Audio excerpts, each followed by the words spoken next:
make some soap. Today I am working on my fall scents. I am wanting to get them curing so that I can have them ready for the fall season once it's getting cold. It's getting really close. I want to have some ready for that. So my soap and my lye are both exactly at 108. So I figured I would quickly mix them together.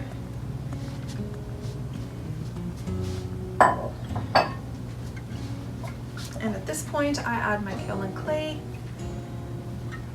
and I will blend that in. This soap is going to be a 3-colored soap, and it is going to be scented in like a winter flannel, cozy, you know, cozy up by the fireplace type of scent. It's not a fire scent, but it's like the cozy flannel scent. So let me blend this in, and then I'll be ready to add the fragrance.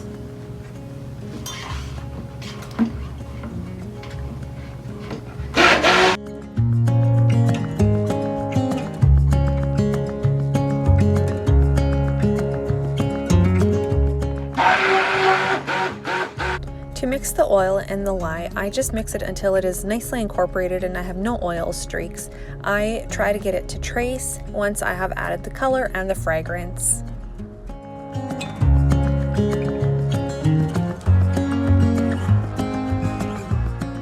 So because I'm going to be having 3 colors in this soap, I am dividing it up into 3 separate containers so that I can add the colors the way that I want to. I have started adding the color first and then I add my fragrance very last. That way I don't need to blend it as much, and if the fragrance does all of a sudden accelerate the soap, I am not caught off guard still needing to blend in the color. So at this point I'm just dividing it up, trying to divide it up as equally as possible to the ratios that I want for each color. So first up, I've got a really natural color. I want my base to just be kind of like a very earthy, natural color, so I am adding that in right now.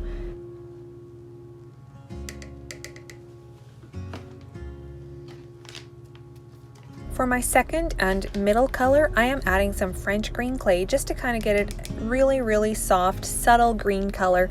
I want this bar of soap to be a very subtle color. I don't want it to be super bold or bright. And for my top layer, I am adding a tiny little bit of charcoal, activated charcoal, just to give it a little bit of this blue hue to it.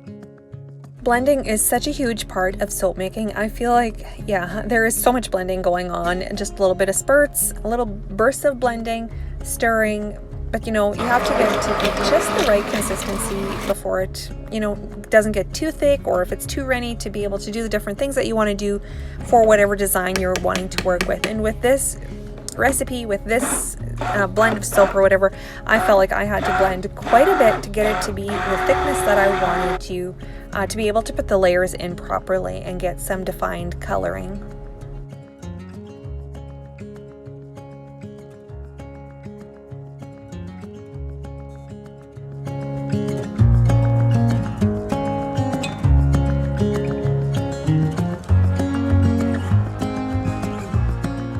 So it is only at this point, now that I have my colors totally blended in and I'm happy with the hues of the colors that they are, at this point I am adding in the fragrance. You know what, there was a couple of times where I added my fragrance first and the soap really accelerated, so I really don't want to be caught doing that again. After the fragrance is blended in, I pour in my first layer and smooth it out.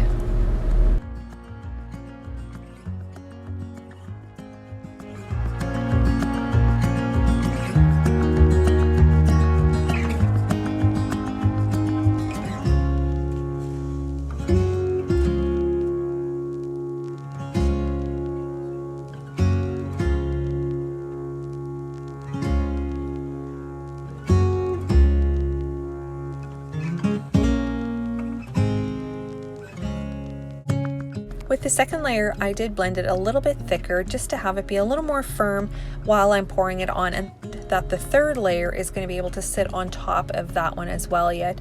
And I do keep checking just to make sure that it's not accelerating too much.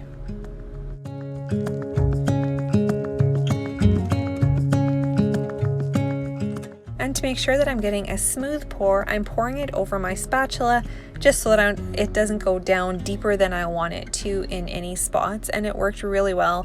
I just smoothed it out again once I had it all on there, and at that point I am ready to add my final layer on top. One thing I have learned while making soap is that you really want to scrape out and use every little piece of soap that you can. That way you get more into your bar of soap, and it is not that difficult to clean it up afterwards that way. It is really a little bit of a pain to clean all these really oily dishes, so the more you can get out of them, the easier it is. With the middle layer smoothed out, I am ready to pour on my final layer, which is colored in a light blue with activated charcoal. And again, I am using my spatula to make sure that I get a smooth pour and a nice clean layer on top as well.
Sometimes you should just leave well enough alone, or do you just enjoy it that much that you do it again? No, I wasn't happy with how these swirls had turned out, so here I am just smoothing it out again and starting over. But it is fun and it is so relaxing, and it just adds an extra layer, and it just, yeah, it is one of my favorite parts, to add the top and the decorations for sure.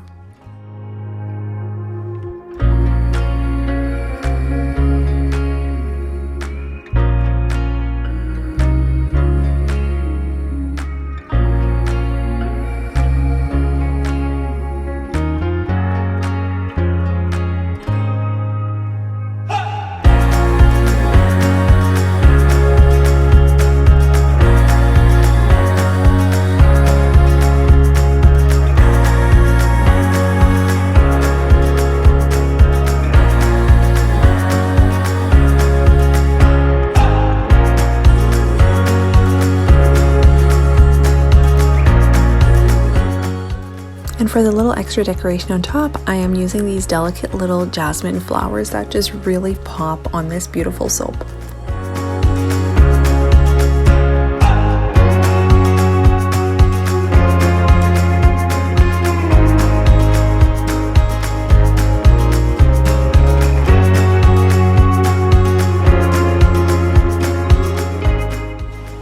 And here is the finished soap. I am so happy with how it turned out, and I can hardly wait to see what it's going to look like in the morning once I can slice it up.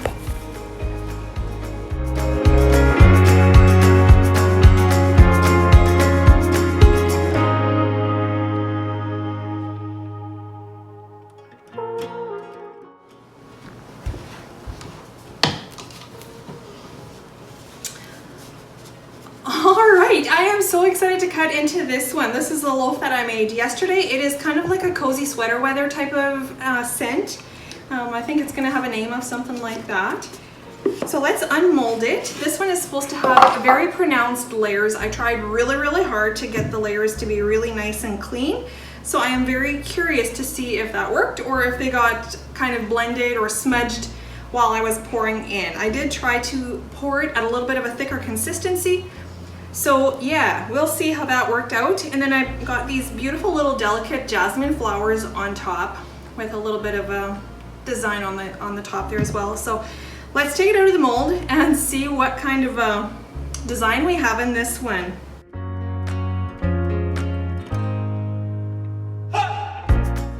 This is a new bar. I have not made this one before, so I'm not sure how these colors are going to be. They look like they're very subtle.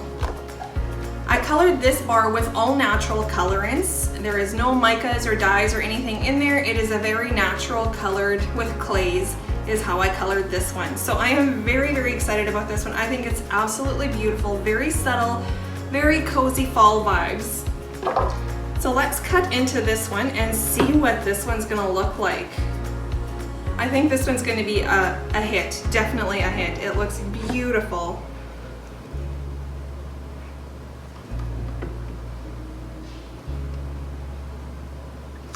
So the first little piece that I do is I always just cut off a very thin little sliver just to kind of get it straight so that the rest of the bars, the ones that I'm going to be selling, have a nice cut edge.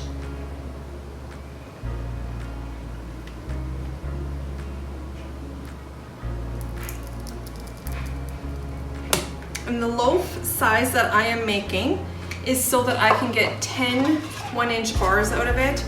So that is what I always try to do. So that's why I just do these thin little layers. But look at that layer. Oh my goodness, that is beautiful. I am loving it already. But let me pull you in closer so you can really see the cut while I'm cutting it.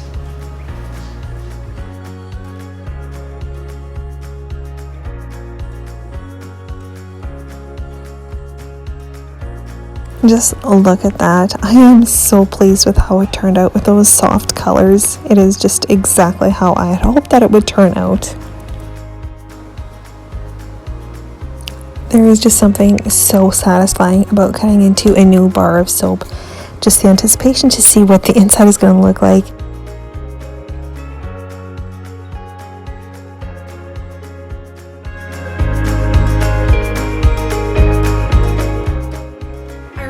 You could smell this bar of soap. It smells so good, and it's just such a nice subtle scent as well. Yeah, it's definitely something that you wouldn't get overwhelmed with if that smell was on your hands after using it.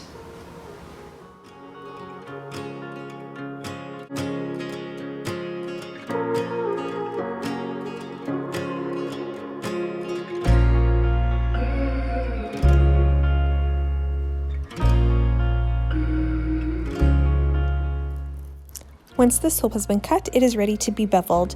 I have started doing this. It just adds a little extra touch and it gives it a really comfortable feeling in your hands when you're washing with it. It doesn't have these sharp edges and it just, yeah, it looks really nice. I love the look of how it looks after it's been beveled. Now that these beauties have been cut and shaped, they are ready to head on over to the curing rack. They need to cure for at least 4 to 6 weeks before they can be used. I hope you enjoyed following along making this layered fall soap. If you enjoy this kind of content, please like and subscribe and hit that bell notification so you know when I have a new video coming out. And keep watching. I have a few more fall soaps coming out. Be blessed.